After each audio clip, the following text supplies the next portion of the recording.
my fellow extraordinary Americans. For today, we have a special guest called Stephen Kuhn. Stephen Kuhn is a visionary leader, entrepreneur, turnaround consultant, author, and speaker who helps individuals dramatically improve their quality of life through the consistent, conscious application of honesty, integrity, and transparency. He comes from Pennsylvania and served in the US Army in Germany and one tour in Iraq, for which he received the Bronze Star and now lives in Hungary and Germany. Upon discharge from the Army, he continued to live in Europe, where he later became a best-selling author, built a series of successful businesses across various industries, became a multi-country business turnaround leader, political consultant, as well as a senior partner in a private equity firm. He also completed his MBA at Bradford University School of Business Management in the UK.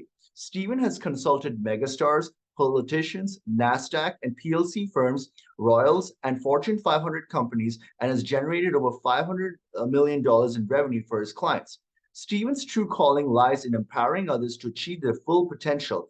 At the core of his philosophy lies the belief that every person possesses the potential to accomplish extraordinary things. His teachings emphasize self-awareness, personal accountability, and the importance of embracing failure as a stepping stone to success. Through his books, workshops, and speeches, he continues to inspire audiences around the globe. He is what I would consider an extraordinary person, and I'm honored to have him on this show. Stephen, are you there? Here I am, my friend. Thank you so much for having me. Thank you so much, Stephen, for taking the time to do this show. Like, I know you're a very successful entrepreneur, you're a consultant, and you have done a lot of business. Can you tell me and the audience a little bit more about yourself, your background, and how you got started? Yeah, how I got started, I think it was out of necessity. When I left for the military when I was 19 years old, I was leaving a place that I didn't want to be anymore. I was self-loathing. I didn't like myself. I didn't fit in. I was a loner, and I joined the military to try to find myself, and find myself I did. I found out who I was, what I was capable of, and some very profound moments in boot camp and in the military changed me as a man, made me more of a man, if I can say that. But in the end, I never really fit in. So as a loner, I guess you could say. I mean, I have friends and everything, but as a loner, I'm really good at doing stuff and getting it done because I'm like that. I'm not distracted by small conversations. Either we talk about something worthwhile or we don't talk. Sort of like that's sort of my motto, right? I got out of the military and stayed in Germany, where I opened up my first cocktail bar a year after I got out, or 2 years after I got out. And that just exploded, because what I realized really quick, if you're in the service industry where people go and relax, you're going to meet the people in your comfort zone. So in my bar, the Fugees came in, the band or the group, they came in, talked to them. A bunch of rock stars and people that were in Berlin at the time, everybody, mayor, everyone came in there, and I got to meet them on my terms. And I realized really quick, well, I can leverage this. And so one of the clients there, or one of the guests there, asked me to help him bring his company from South Africa to Germany. It was a South African health club chain. And so I was like, dude, I'm a bartender. What are you talking about? I mean, like, what are you talking about? He goes, no, you can do it. So I did it, crushed it, absolutely blew it out of the water. No idea what I was doing when I started, but and that was probably my benefit, because I didn't have bad habits. And that just went from there. And then I got recruited. I opened up another 2 bars. And then I got recruited by a British PLC. I took over operations and development for 87 locations in 9 countries, with 3,500 employees. While I had my 3 cocktail bars and nightclub, right? And on the side, I was writing books. I wrote a bestseller in 2003 in Germany. Did TV. Spent about a year on TV. Was an MTV music video VJ back when MTV played music. And then I was like Mick Jagger's bodyguard. Then I worked for Olivia Newton-John for 2 years. And I worked for Andrea Bocelli. This is in 2015, 16.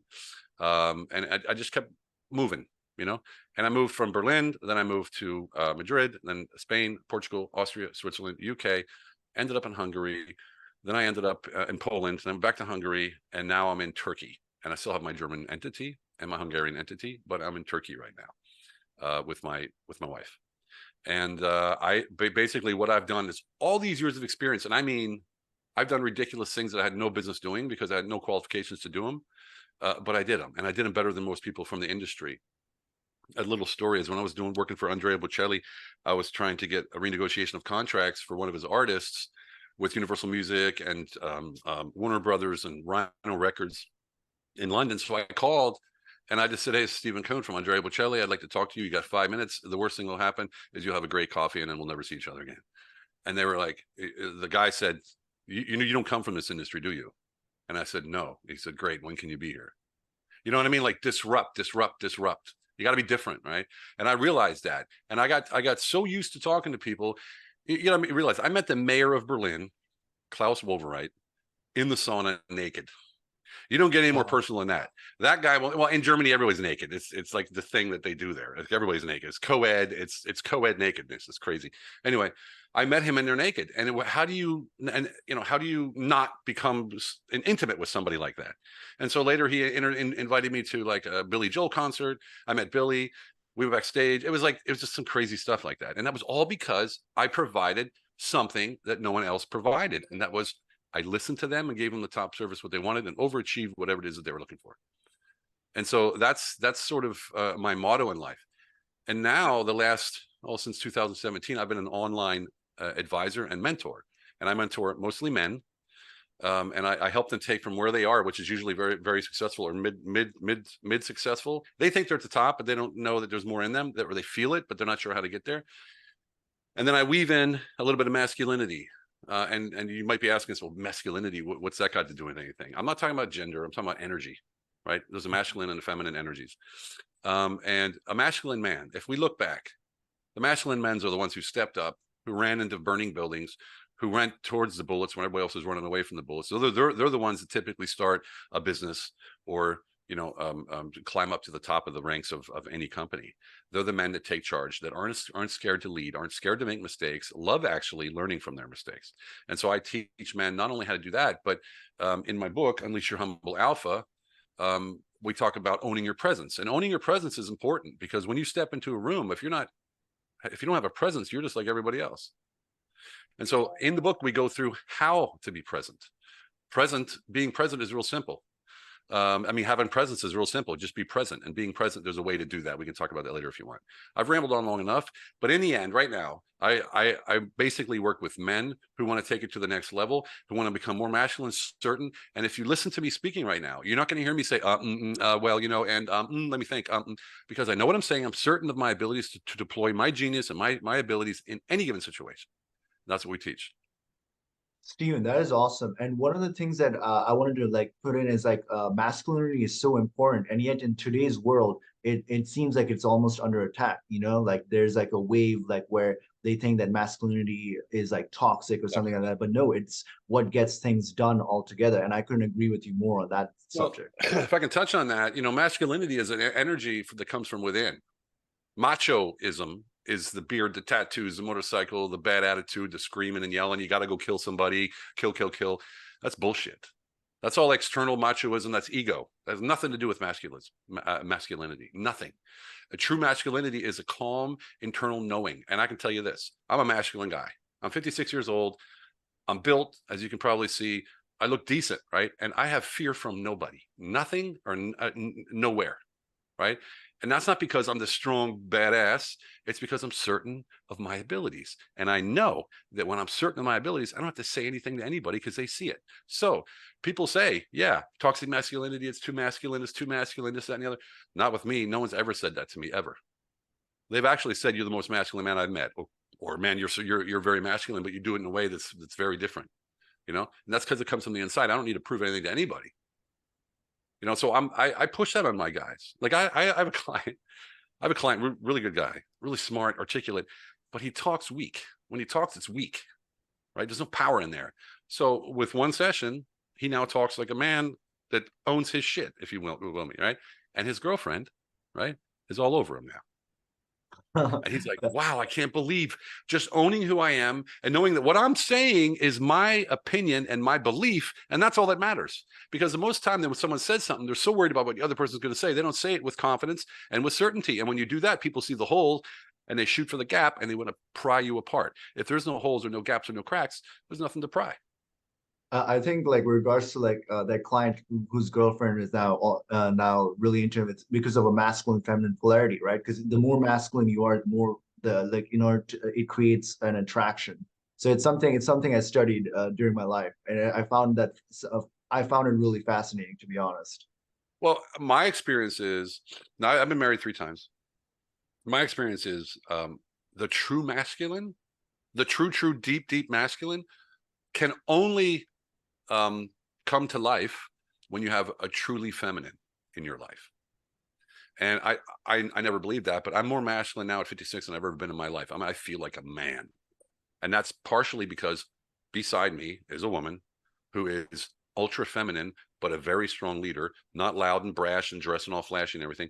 Just very, very beautiful woman, but very, very powerful, low key, gets stuff done. We do business together. We did a deal here in Turkey, one of the largest solar farm deals in Turkey, and neither one of us have any experience in that field, but we did it because we just set our minds to it, and that true feminine is the yang and the yin and the yang of the masculine and feminine. Of course, it can be the other way around too. Some men are more feminine, some women are more masculine. That could work too, if that's the kind of guy you are, or the kind of woman you are. But me, I prefer to be the man. I like to provide. I like to provide security. I like to be the leader. I like going out there and making sure that the world's in a safe place, a better place, because I'm in it. Dude, that's awesome. And there's one question I wanted to really ask you, right? Since you were in the army. So, like a lot of people, they come out of the army and they're like, I don't know what to do. And they are looking for the next steps and how to go about their life. So let's say, what would be your advice for somebody that just like came out of the army after doing 10 years of service or 15 years of service, and then he wants to start a business, but then he or she does not, they don't know what the next steps are. Well, first you got to know who you are and what your purpose is. Once you realize who, and in the book, in the first chapter, you learn your identity. You come up with a power phrase, or what we call a 2-word moniker, that explains your identity at the time of your life. And then you have an identity statement as well, and you can align yourself to that, and then that basically crystallizes your purpose in life, right? And I'll give you a story about that. That purpose, when it's aligned with your identity, it amplifies your identity, which gives you presence in the space you are, because you're certain about what we talked about before. You're certain of your abilities, right? For instance, my 2-word moniker at the moment is powerful connector. It's now shifting over to powerful multiplier. And a powerful connector, when I realized that, when I sat down and I actually did the work, and I said, who am I? And I found that I was a powerful connector. That's all I did from then on. And so I let everything else go. And I focused on connecting people powerfully. And that means connecting people that can benefit from each other. It's a win-win. I had a client say, Stephen, you have the ability to connect 2 people where both of them think they got the better end of the deal. Right? It's like, I really find, I have a contact, I have about 50,000 contacts. And so anything anyone needs, it doesn't matter what it is, even my clients, I get my clients, customers, clients, manufacturers, you name it, JV partners, collaboration partners, just through my network, because people trust what I have to say, because I've been working with all these men and all these women all over the world, and they see the results, right?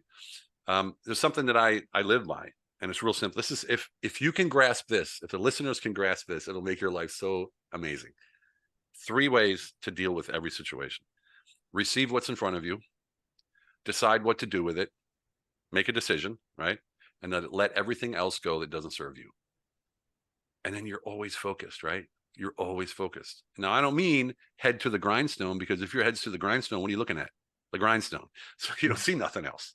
And if you don't see nothing else, you miss opportunity, luck, coincidence, all those things that about 60% of all, millionaires and billionaires says there was a stroke of luck in their life. They met some person, or they did this, or they did that. Something happened, a door opened. Every person we meet, if you go with this mentality, every person we meet is a door to a whole new reality. I'm excited when I meet people on the plane, in the grocery store. It doesn't matter where I am. I talk to everybody. I love it. And I talk to them in a way that I'm helping them, elevating them, leaving them in a better place. I have a life mission I like to create radiant value in order to elevate others to a higher frequency. And that might sound hokey and pokey and all that stuff, but that's literally how I think. I don't care if it's the cashier at the grocery store. I'm leaving her in a better place than when I met her in 2 minutes, or him, and the 2 minutes that I'm with them. Same thing with my partner, same thing every day, the kids and all that kind of stuff. It's because I know who I am that I'm so present and strong in my words and the way that I communicate to the world around me. And so that, I didn't really answer your question. So, first of all, find out who you are. Once you find out who you are, your purpose will crystallize. Once your purpose crystallizes, you go out and do that. And you can't be scared to fail. I failed. Jeez, I failed. Man, I failed big time. I was homeless in 2008. Homeless. Suicide attempt, homeless, the whole works, man. Like, I ended up in a monastery in the mountains of Austria with the Benedictine monks for months on end, left there, and then moved to Hungary.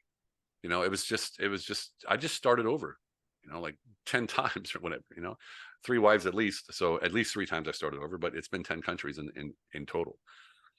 Steven, like your story is amazing. It's like a turnaround, right? Like you basically where at one point like you had nothing and then you came and then you succeeded in like everything you did. What do you think is the ultimate mindset that somebody should have? Let's say they're like they have like no money and they want to start a business. And what should they do to turn their life around if they're in a stagnating place and they want to like get to a certain level? I'd like to be holistic and talk about, the law of attraction and money and all this kind of stuff. But the point is this, you got to make money, man. You got to make money. And the quickest way to make money is to sell something expensive for somebody. So I mean, like what I did, and I actually did it not too long ago, is I found companies that were looking for clients that had ticket values of 100,000 plus. And then I would take 10% commission. So I just said, hey, I'm going to sell your stuff for you. If I don't sell it, you don't pay me. I'm like, okay. So I did a LinkedIn outreach program for $200 a month, right? And they send 50 messages a day manually, and I started selling stuff. Made some money. You know, seriously, you gotta get out there. You gotta be creative. Everybody needs to sell their stuff. I mean, there's a guy that I know that started that, and that's all he does now. He sells $150,000 like some machine that they put in industrial washers and stuff. I don't know what it is, but anyway, he's doing really well, right? So he's not from that industry. I have another guy that does the same thing in the medical machinery industry. Has no experience or nothing, but he's crushing it because he needs to. So for me, it's about hustling and making it happen. I don't mean hustle and grind. Hustle and grind is some 2 words that someone made up to make you feel better about working way too much. I don't work that much. I work about 4 hours a day, right? And that's about it. Most of that's on the Zoom talking to my clients. And man, when I sit down with my clients, I tap into, I don't know, the universal database of knowledge or something, because when you're sitting with somebody who's open and wanting to co-create something new with you or create the next steps, co-create the next steps, you start coming up with ideas and solutions that you never would have thought of on your own, and that you never would have came up on your own. You've never been like, oh, well, let me do this, or let me talk to them about this tomorrow. So when I'm with a client, I meet them where they are. Sometimes they're depressed, sometimes they're happy, sometimes they're mad, sometimes they're frustrated. That's where I meet them. So I meet them right there, and then we take it from there and we elevate every single time. And Mhm. it always has to do with looking inward first. Nothing matters on the outside. It'll never help you unless you're right on the inside. I'm not saying I'm perfect, because believe me, I got my issues, right? But I'm a good step ahead of most people. I can say that confidently because I've coached thousands and trained thousands of people, thousands, right? And I'm not talking just one-on-one, obviously, but groups and large groups and things like that. And I've spoken to people all over the world, and I know where I stand, and I know I'm one of the stronger ones. And that's because I know who I am, and I own it, man. I just own it. And anything on the outside that I'm looking, it's really uncanny, because I'm so key to it now that if I look at an opportunity and I see that my mind is saying, oh, I could benefit from that, I don't do it, because it's me. What's the word in English? Leveraging or outsourcing the motivation or the inspiration for motivation. And that's two different things. Inspiration comes from within. Motivation is given to you from the external. So you watch a video, you're motivated, and then you're inspired to do something. And because Mhm. you're inspired to do something, you'll do it. But if you're just motivated, you need discipline, and discipline and motivation are never enough to sustain a long-term, result. So if I see something on the outside, like, oh man, I could benefit from that. I see that I'm losing my inspiration. I'm getting motivated by it. I'm like, okay, will that turn back into inspiration, or is it just like really cool to be able to do that? I know I could crush it. And then I think, like, that's not even aligned with who I am. So no, I can't do it. I mean, I turned down 300 grand one time for a position in Australia. That was really tough, really, really tough. But that was a turning point in my life, where when I did that, something in me, I don't know, crystallized. Like, dude, you're powerful, man. Like, there's nothing you can't do. Like, if you can do that, and I needed the money, believe me, I needed the money. Most people would they would be like, Yeah. why are you turning down $300,000? It didn't align. I felt it. I mean, I actually feel when something aligns or not. I feel when something's kosher or not. And sometimes we can ignore it, right? We'll ignore it. It's not so bad. Let me go do it. That's where the hit principles come in that you spoke about: honesty, integrity, and transparency. Honesty with yourself while you think, do, and say what you do. Transparency is how you step into the world with that honesty, and it's your ongoing reputation. The byproduct is integrity. Integrity makes you authentic. Authenticity allows you to dictate your market value. Sounds cool, doesn't it? But the honesty part, that's the hardest part. Why? Because it's not about being honest with others. It's about being honest with you. And when you're honest with you, it's tough. Stephen, you bring up such an important point about being honest with yourself, because a lot of people, like, they don't want to look within themselves because they'll they'll have to confront the dark side of themselves, and they don't want to see a lot. So they'll put a mirage in front of society. And Mm-hmm. so because it's all about self-esteem, right? And like Yeah. everybody wants to have a high level of self-esteem, but they equate it with ego a lot of the times. Because if they looked within themselves, they'll be like, oh, I have this flaw, that flaw. They don't want to. What advice would you give to such a person? Start small. Start small. Like if you're in a conversation, someone says something to you and you want to say something, ask yourself, just pause for a second and go, am I, oh, and about what I'm about to say, why do I want to say it the way I don't want to say it? Is it because I'm jealous, I'm upset, I want to prove something? If it is, then don't say it that way. Right? Just real simple. And just test yourself every time you want to say something. When you go into a store or you go into a meeting or whatever, how you act, and why are you sitting where you're sitting? Why are you nervous? Are you looking around? Are you tapping your fingers? Why is that? It's because you don't feel like you're in your place, right? When you start being honest with yourself like that, guess what happens? You're automatically congruent with the world around you. And it doesn't matter anymore about honesty, because when you're honest with yourself, it just radiates to the outside, because everything you say is aligned with your core values and your principles. And automatically you're saying what you believe. And when you say what you believe with conviction and certainty, everyone accepts it. They all accept it. Doesn't matter what it is. That's why some people in America can say, two people can say the same thing. One will get completely canceled. The other one, people will be like, oh, okay. Because that person's convicted of it. The other one's saying it out of ego reasons, out of reasons of spite, out of reasons of revenge. But the person who says it from a place of certainty will always be accepted. That's a very interesting point to make, and I wanted to just get it a little bit deeper into that. Like, what is it about conviction and knowing yourself and like speaking your own truth into the world that makes people do that? Like they're like, okay, we want like this, we'll accept that, you know? What makes them accept that? Because it's matter of fact. I don't have any doubt in what I'm saying. So when I'm talking to you right now, I know what I'm saying, and I believe this 100%. It's my value. If you don't believe it, or you don't like it, you don't agree, that doesn't matter to me. That's you. You know what I'm saying? So it's something that I think is very important for people to pick up on. Look, you know it. You walk, you're at a party maybe with like 50 people or whatever, some event. All of a sudden, like everybody's talking, and then they look over towards the door, and then someone walks in. Why? Why did they look? Because that person walked in with presence and filled that room with that presence. Doesn't say a word, looks around the room, surveys it, and goes with certainty in one direction wherever they're going. As opposed to the other person that sort of slithers in the room, looks around, goes against the wall, looks at their phone, or sits at the bar and orders a drink and is sort of looking around nervously. You know, that's the difference. That's why. Because when you walk into a room like that, you automatically have authority. Automatically. When you walk into the store, it doesn't matter where I go, I have authority. I just do. I don't try to have authority. I don't like, that's not my goal in life, but I have authority because I'm so certain of what I'm saying and my beliefs. And I'm certain when I'm wrong too. So don't get me wrong. When I'm wrong, I will be very clear about that. Right. And when I don't know something, I will be like, I can't help you. I don't know, but I know someone who can. Right. So not only do I have my integrity in place, my honesty, but I'm also elevating, because if you tell me I need help and you pay me for that, and I say, I can't help you with that, other people will be embarrassed. Like, I can't tell them that. My God, like, look, I can't help you with that. That's not my specialty, but I know someone who can. See what I'm saying? So even though I admitted to you that I can't do it, I brought you up again with somebody else. And what does that do? That opens another door to a whole new reality. Remember? So when you think about life like that, it's so freaking exciting. I literally every day I'm like, it doesn't matter where I am. I'm just looking at people. Hey, do you need some help? Can I help you there? Hey, whatever. Oh, great glasses. Love your tie. Whatever, wherever I am, whatever I see that truly, truly, truly interests me. I met a guy in the airport. I'm sitting in the airport lounge one time in Budapest, and this guy walks in, man. He's dressed to the T. I'm talking brown shoes, brown belt, the whole thing, bespoke suit and everything, and just looking amazing. And I said, "You got to be British." He said, "Actually, I am." I said, "Man, you look amazing and you look incredible." He's like, "Well, no, thank you. That's not often that a man says that to another man." And I said, you saw yourself in the mirror this morning, right? And he's like, yeah, I guess I did. We became friends. He made me a keynote speaker in one of the largest conferences in Europe, because I took the time to tell somebody that I saw that impressed me that, hey, you impressed me. You understand? People need it. I don't care who you are. People need that.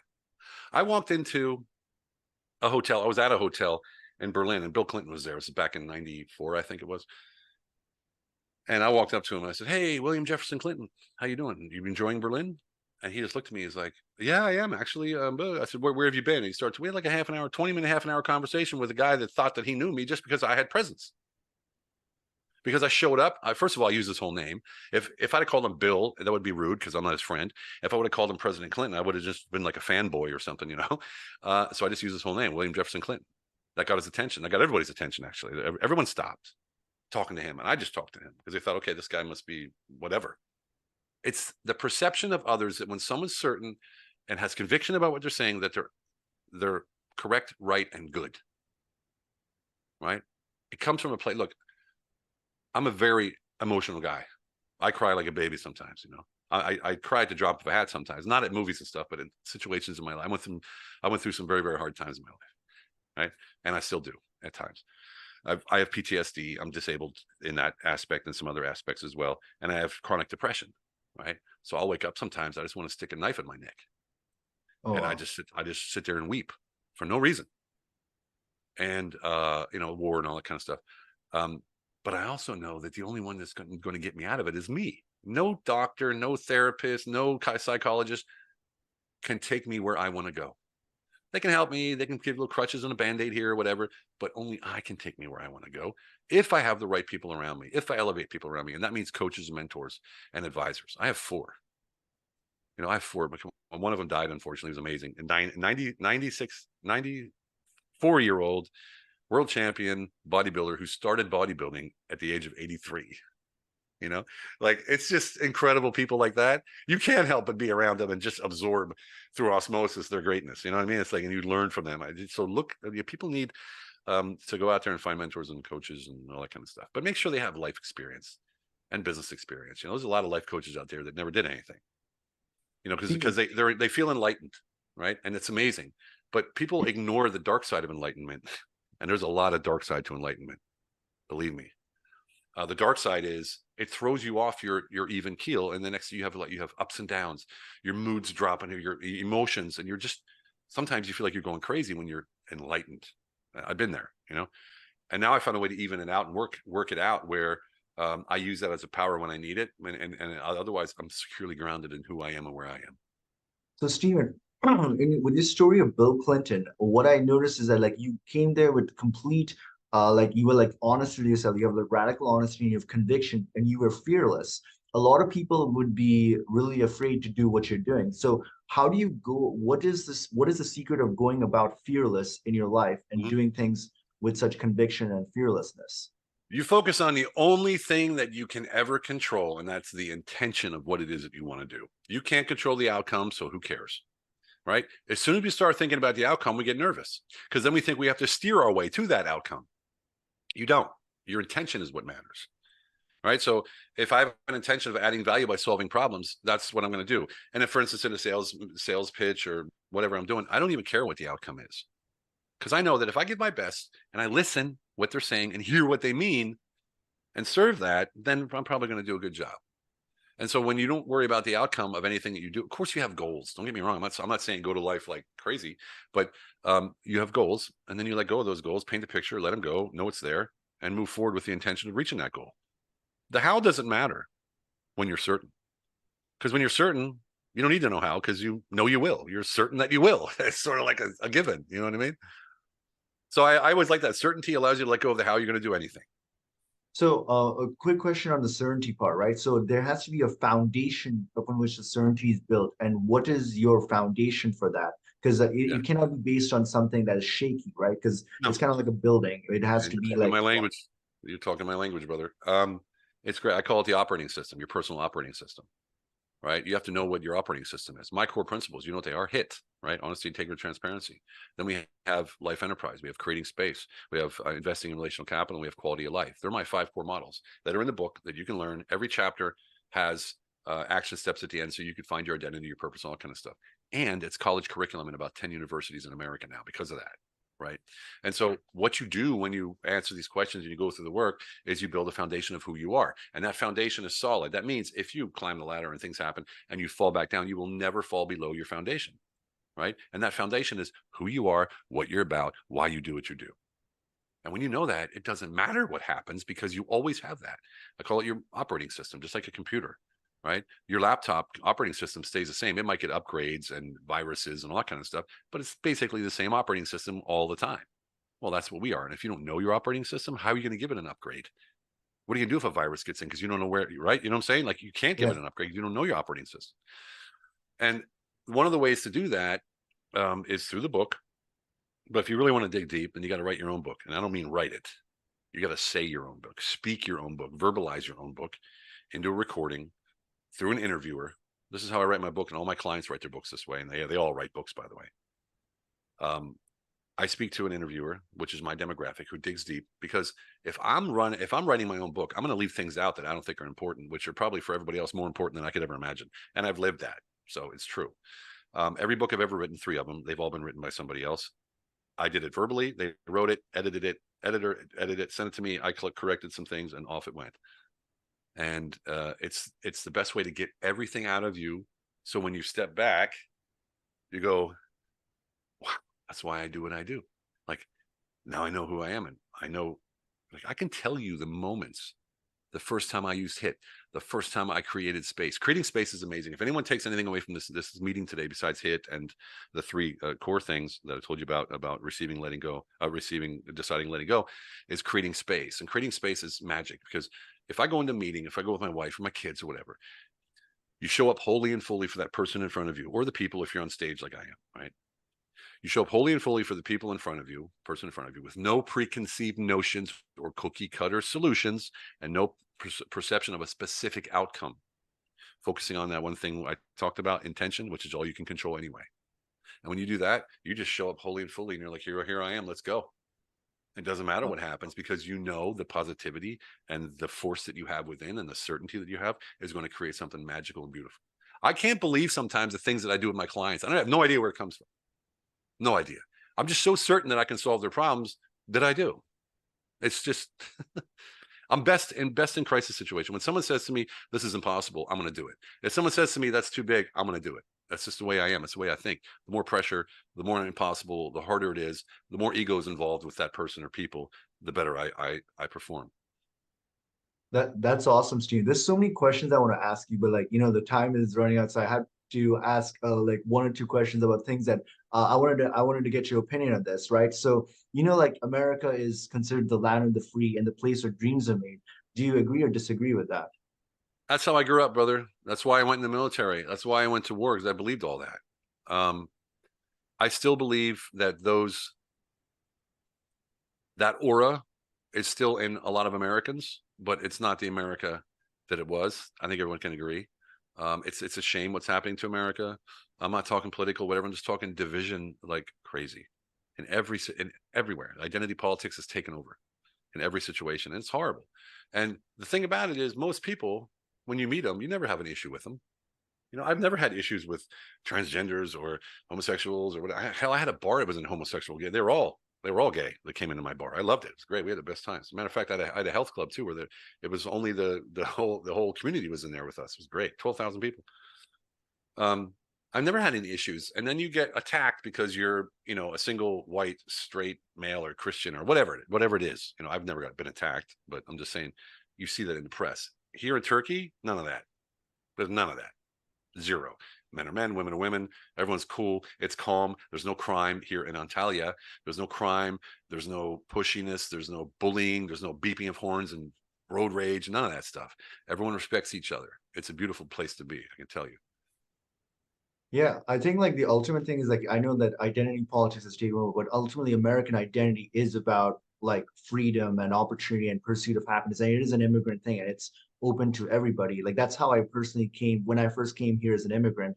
That's what I noticed. And ultimately, if you look at the greater identity of America, and if we let go of our impermanent identity politics, like it can unite. But my question to you would be now, like, what do you think should Americans do to attain their American dream from your perspective? Yeah. Like, and Well, everything. Go ahead. how would they overcome the challenge of obtaining the American dream? Yeah. Uh, Well, remember this. You can go out and protest, you can go out and raise hell and go all over social media, but until you change your world, nothing's going to change. You operate in a place. That's what you need to change. That's what you need to get better. That's what you need to build. That's what you need to make bulletproof and unstoppable. Your world, not the world out there. That'll take care of itself when you take care of your world. You start building a nucleus around you of people that are like-minded and with you, then you have an army, right? Then you have an army, moving, powerful army. And I mean like someone like Grant Cardone, he's got an army, right? Or Mel Robbins, she's got an army. Like all these people, they've built something that elevate people to a higher level, that believe in something about themselves, and that's what creates the ripple effect of what I call radiant value to the world around us. Every single person, when they take personal responsibility for who they are, what they're about, and why they do what they do, the world's going to change. But too many people are dependent on other things. Now, to the American dream, my American identity is probably very much more than most people will say. Because I'm in a foreign country, I really use it. I lean on it. People love it. To this, I had a guy yesterday at the gas station. Can you tell, Turkish guy, young guy, really nice guy, Dennis, no, Adam. And he said, can you help me go to America? You know what I mean? Like, can you help me immigrate to America? Like, it's still the dream. And there are places in America that are still the dream. And I love it. I love being American. You know, I really, really do. I mean, like, I'm proud of it. I could have had dual citizenship and also I just keep my American passport. You know, even though I got to pay taxes the rest of my life in America, even though I don't live there, but you know, that's another thing, you know, but I think that American sort of energy and the get it done no matter what. I don't need an education to, even though I have one, but you don't need an education to do certain things. That really helped me through my life in Europe and here. Because people are like, dude, is there anything you can't do? I'm like, no, there's nothing I can't do. Just give me a couple minutes and I'll figure it out. I had a construction company in Germany doing drywall, and I was in the middle. There was a Croatian company on the floor above me. I was in the middle floor, and below me was Serbian, right? So a Serbian team. They used to call me the NATO because I was in between the two warring factions, right? And I would get the whole floor done every time. I'd get done like 3 days before they were, and they had like 5 people. I had 2. I'm like, where did you learn this? I'm like, learn? What are you talking about? Learn? I'm just doing it, man. What are you talking about? Because it was like really good too. And it's just that mentality that we have. Americans is like, hey, I need to lay bricks. All right, go lay bricks. All right. You know, I need to do this. Okay, let's go do it. They wouldn't say, well, I need to take 3 years of school to learn how to do this before I can do it. You know, they even have, in America, waiters. When you're a waiter or you're a bartender, you learn for like 3 hours with the head chef or the waiter or whatever, and you're good to go. In Europe, they had schools for 3 years to learn how to be a waiter. So people have that. They're trained to say, I have to be trained to do what I do, and I can't do anything else. You know, it's crazy, man. It's crazy. When I was unemployed in Germany after I was homeless, I went to the unemployment office. I didn't get any money because I was an entrepreneur, so I never paid in, so I didn't get any money. But I went to see what they said, and they said, "What's your highest degree?" And I said, "I have an MBA." And they said, "Okay, you're an academic. You can't get a job anyway, so there's no chance." I was like, "What?" Yeah, you're an academic. You have a higher degree. You're an academic. You're automatically off the job market. I was like, "Wow, that's a trip, man." Yeah, it was crazy. I was like, "Whoa." Yeah, so it's funny, and that's daunting when you think I just spent all that money on an MBA and doesn't mean shit to anybody. It was crazy. No one's ever asked me. I got that in 2005. I got my my MBA in the UK. No one's ever asked me about it since. What grade I had, what I did, nothing ever, nada. So just funny how that things works. But look, in the end, the American dream is what got me to where I was and where I am and where I'm going. It really is, and I still believe in that. And I believe that we can have the most amazing country in the world to receive people, not arrogant wise. So look at us, but we were always the people that received, and took people in, and I love that about it. I couldn't agree more. And one of the things that I wanted, the reason I was asking the question about the American dream and overcoming the challenge, because you mentioned earlier about leaning into your identity of who you are and having that as a foundation.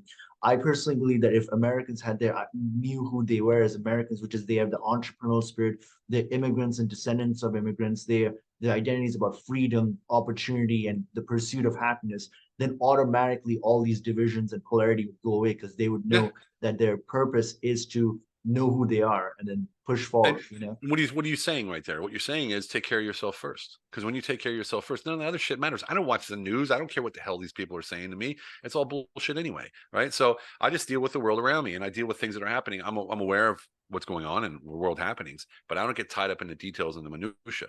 You know, I will have conversations with people that are knowledgeable from firsthand. You know, like I have friends in the IDF. I have Palestinian friends. I have, Jewish friends. I'm Jewish. I have, all kinds of different area, and I talk to them all without argument.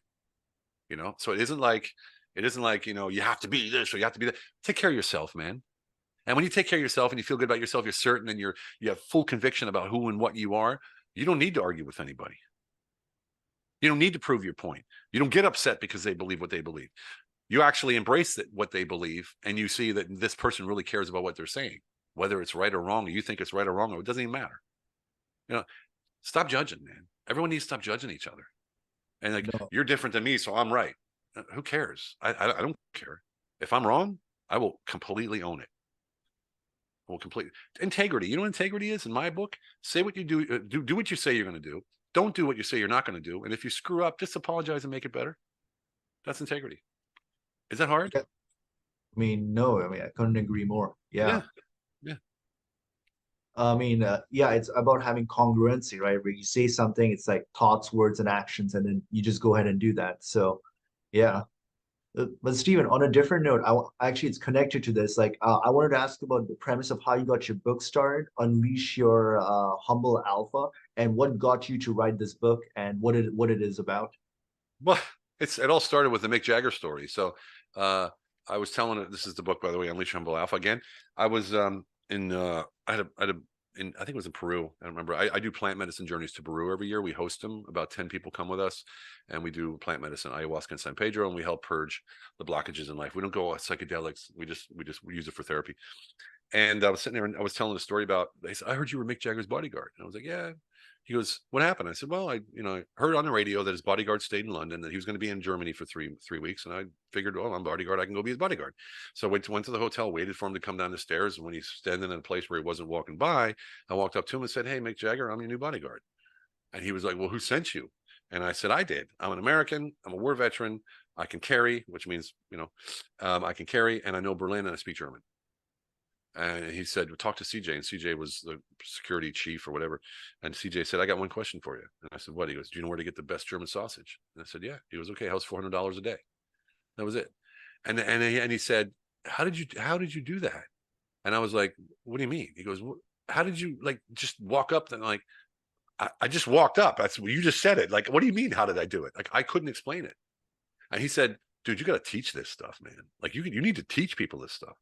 And so I was like, huh, okay. So I got an interviewer and I said, let's start talking. And we started talking, and I came up with my whole life. I went through my life, the peaks and valleys, what's going on, what happened. And I saw commonalities throughout the years, and I gave them models. I put that to models. And now if you read this book, you can put your own models to the 5 steps or the 5, fractions.